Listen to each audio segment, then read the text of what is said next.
I'd like to kill that magma more, but you see the monsters are getting a lot tankier now too. We're just fighting off the bugs every opportunity we get. You see their bugs, because we have a whole army of vagrants coming after us. My god, look at all those bugs coming at us from off screen.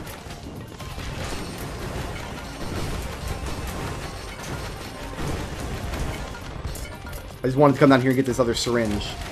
Ooh, the bugs though! I can't tell which bugs are theirs and which ones are mine. Okay, the overloading one is dead. We're gonna come over here for a minute. I can't stand in one place for long because their bugs are coming at me any moment, and they kind of blend in with just the enormous train of experience and gold that is constantly flowing in at us. So this is what it looks like when you start looping. You basically fight until you're kind of safe, and then you backtrack and pick up all the items that drop. And if you have command on, you've got to stop and open up the chests that drop instead, which is kind of obnoxious. So, oh, there's a small enigma up in the roof there. One of those vagrants, I think, probably dropped it. Oh well. Yeah, kind of obnoxious. I much prefer just picking up the item off the ground. It makes the braking run a little harder to get started because you're at the whims of what drops. You can't pick the good weapons that drop. Brilliant Behemoth! That's a third tier item. All of our attacks will explode now. Deal a little bit of extra damage and splash damage. And there's a small enigma. Our cooldown is now 4 seconds and change. I see you, barbed wire. I want that barbed wire. Heck yeah. Hey, His Majesty's here. Alright. Take down His Majesty. There he goes. So what's left, actually? A couple of these guys. Alright, we're good on this level. Got the filial imprinting. That's our little booger buddy that follows us around. Another small enigma. Our cooldown is now 4 seconds and change. It's going down and down and down. As long as we keep pushing L and not R, we can keep looping for as long as we want. I think the longest game I've looped is like 600 minutes and stuff, or something. Something like that? Not really sure. Okay, I'm glad we got this level in our loop and not in the beginning, because it can be kind of an obnoxious level to get in your first run through the game. Blighted Mushroom dropped us a first aid kit. Thank you. I actually attempted to record Rogue Legacy as a Let's Play once. This was on when I had the old computer that it had a really hard time recording games on Steam because it didn't have a lot of CPU power, so I was trying to run the recording software and the game on the same CPU, and it couldn't handle a lot of time. And Rogue Legacy, what that translated to was terrible frame rate. Like, really unacceptably bad frame rate. So that Rogue Legacy Let's Play never materialized, and then I didn't fall out of love. I still liked the game, it's just, it got boring, like I said. Because I made it to like New Game +5 or 6 or so, and it's like the game's not really getting harder anymore. Like, I don't have to learn anything new, it's just getting more obnoxious. All the enemies are super tanky. Like, it reached a point where the only thing that was worth doing in the game was rushing straight to the boss rooms and fighting the bosses as early and quickly as possible. There was no point to exploring the castle or trying to find like hidden rooms or anything. Like, none of that mattered anymore. And that's my big criticism of Rogue Legacy is every run is the same after you reach a certain point in the game, where something like Risk of Rain, grab the rope please. Oh, that was very dangerous actually. Something like Risk of Rain or Binding of Isaac, or even roguelites I don't like FTL. Like, every run is unique. Every run is different. Something new happens every time you run the game. The games become a series of situations that you have to respond to. Like in Risk of Rain, it's a matter of learning the layouts of the levels, learning what every kind of monster is capable of, learning what risks you can take based on what items you've picked up. These are all important skills in Risk of Rain, but every individual run is still different because all the character classes are very unique, to the point of they literally have different skills and want different kinds of items.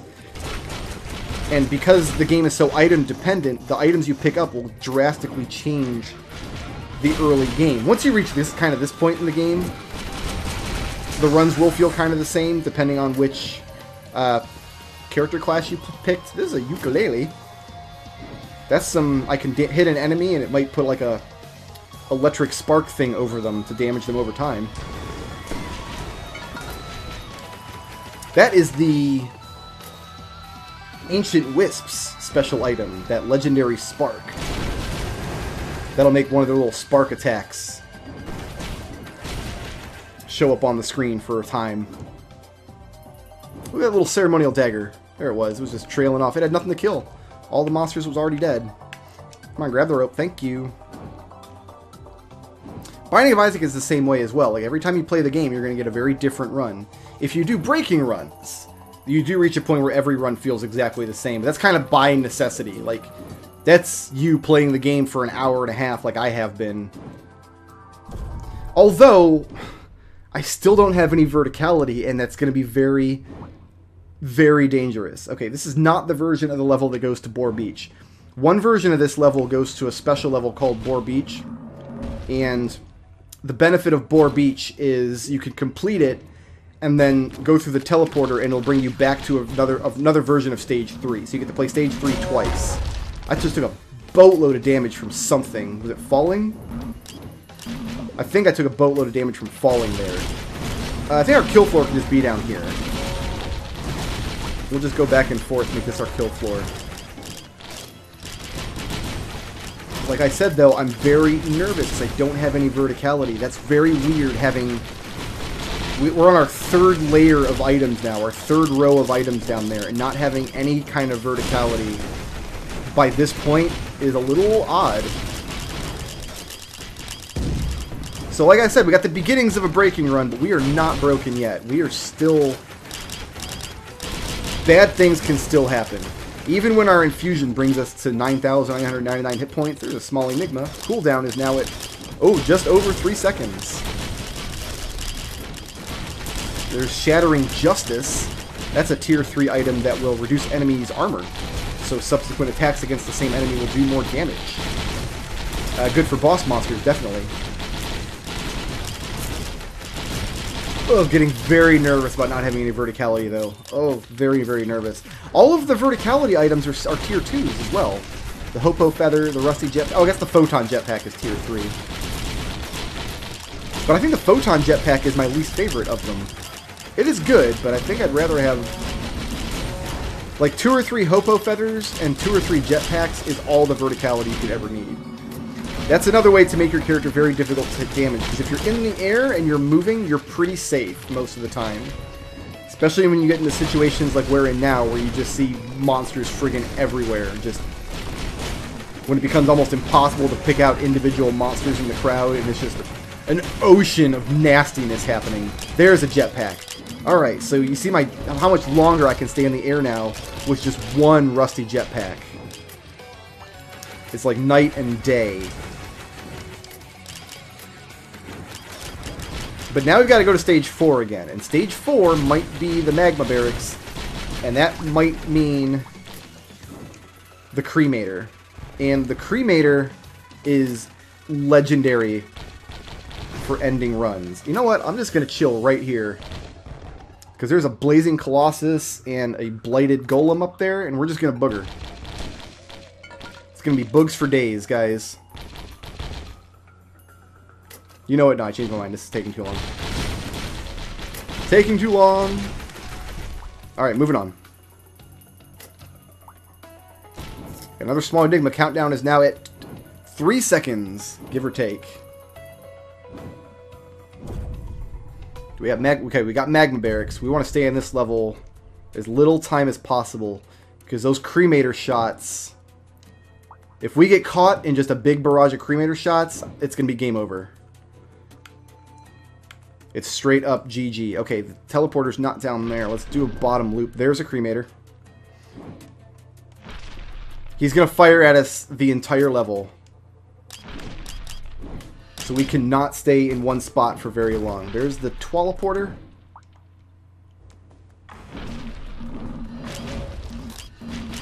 He just whacked us, nicked us with a couple of his balls there, and took off a nice chunk of our health. kind of want to go down there and kill that cremator before I do anything else. But another excellent way to die is to be in the cremator's hitbox, or in his like damage box there, at the moment he fires off his big barrage of bombs, because then you just eat all of them like the first frame they're on screen.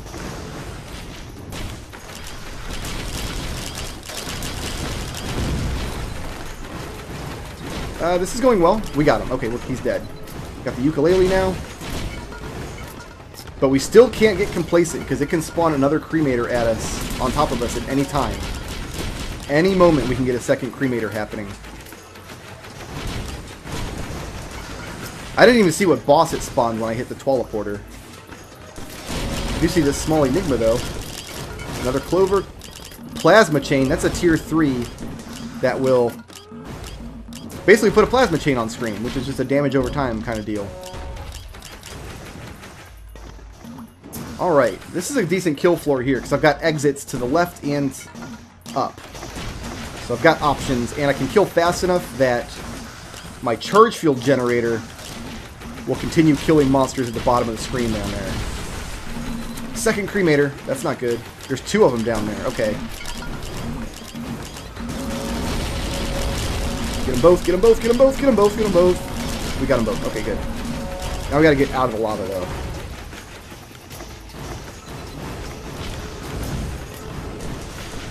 Get up. Okay, Timekeeper secret. If we take big damage, it'll freeze time for us.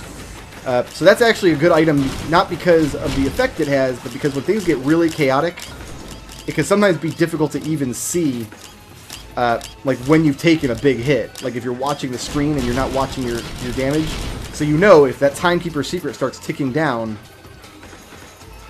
something's amiss. And that's saved my life more times than the effect of the time stop has, I think. Just that clue that, oh, by the way, you're about to die. What is down here, even? What was down here? Did it drop an item? No. 2 seconds and change on the cooldown for the bugs. Looking decent. Looking decent.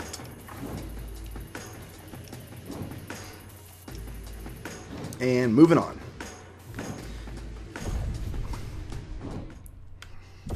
If I could have any item right now, I would take a Hopo Feather, that double jump. Because this rusty jetpack plus a Hopo Feather would be enough verticality with the defenses I have, I think, to carry me as long as I want to go. As long as I don't play incredibly stupid. As long as I don't do anything incredibly stupid, we should be pretty good. But I can still get into situations where I'm spending too much time on the ground and take hits that I don't intend to take. If I could have any 2 items, I would take a Frost Relic in addition to my Hopo Feather, I think. Because then when I'm going through the big, just groups of monsters, all of them would take damage constantly while I'm there, and it's enough to shred a lot of them. And every time I kill a monster, I'll get a bunch of, like the charge field goes up, the Frost Relic would proc again. Another small enigma thanks to that Toxic Beast. Panic Mines just drop mines on the ground when you take damage. That's not a terrific item, but we're at the point now where taking damage isn't as scary as it was at the beginning of the game. We're at the point now where we can reasonably take a couple of hits and not have to worry about it. But if I see my life bar, like a big chunk of red appear, I know it's time to play carefully, at least until that Guardian Heart comes back. You can tell when my Guardian Heart is up because part of my, at least part of my life bar will be gray. Like right now it's mostly red and there's a little bit of gray. That means I've got a little bit of Guardian Heart. That means I can take a little bit of damage without actually losing health. Small Enigma. 2 seconds and change still. Like, look at this mess up here. I don't even want to jump up into that mess. If I had a Frost Relic, that'd be nice. But because I've got a bunch of gasoline and the ceremonial daggers and stuff, that situation where all those monsters were packed into a tiny little space, like a jar of ants, is the way I like to describe it. We have options now. The Huntress does not have options by default, except to get lucky with a glaive hit, ricocheting up there and then letting her AoE kill the rest of the monsters. But we have so many good items that it's not going to be a problem. So we're definitely working our way towards Queen of the Bugs. But there's another Enigma. Cooldown's at like 2.2 or 2.3 seconds now. We're definitely getting broken, but we're not. I've gotten runs where I've gotten to this point and still failed. It can happen in just a split second. Just a split second is all it takes in Risk of Rain to get killed.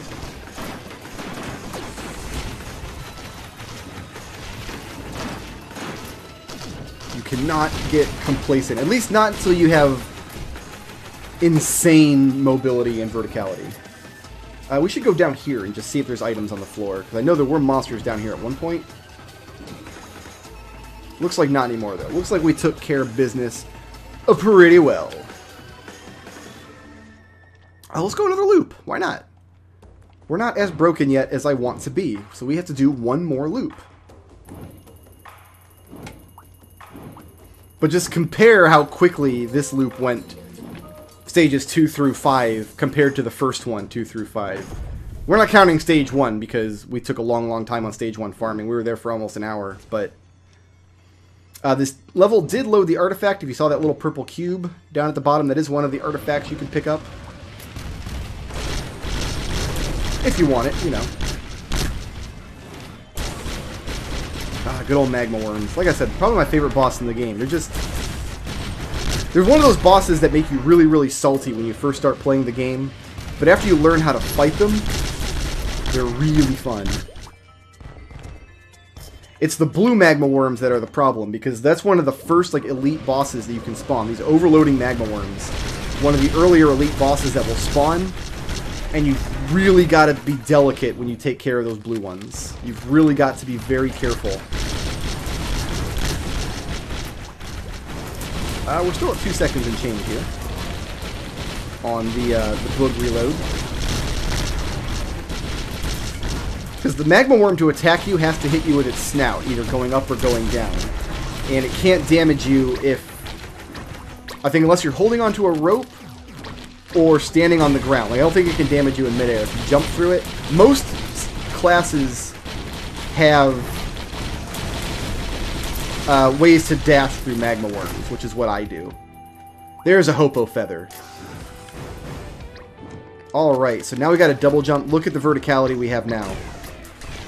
Look at how much difference that one Hopo Feather made, because that Hopo Feather applies our Rusty Jetpack boost to both jumps.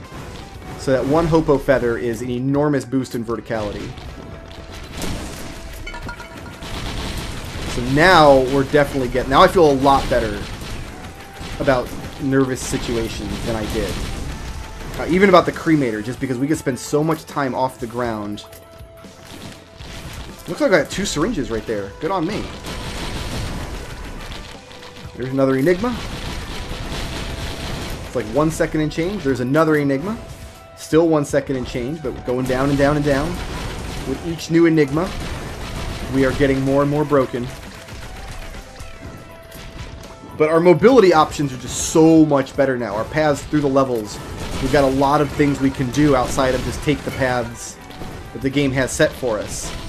And that makes a huge difference. If you play the game with command and you pick up some of the mobility options at first, that can be better for you than if you pick up some of the, like, infusion or something first. Getting that Hopo Feather first increases your survivability better than getting an infusion first. Because if you get that infusion, you still need to survive long enough for that infusion to do some work. You know? Alright, cooldown is at, looks like, what, 1.6 or 1.7 seconds now? Give or take? We're to the point now where we can launch a new volley of boogers before the previous volley of boogers is off the screen.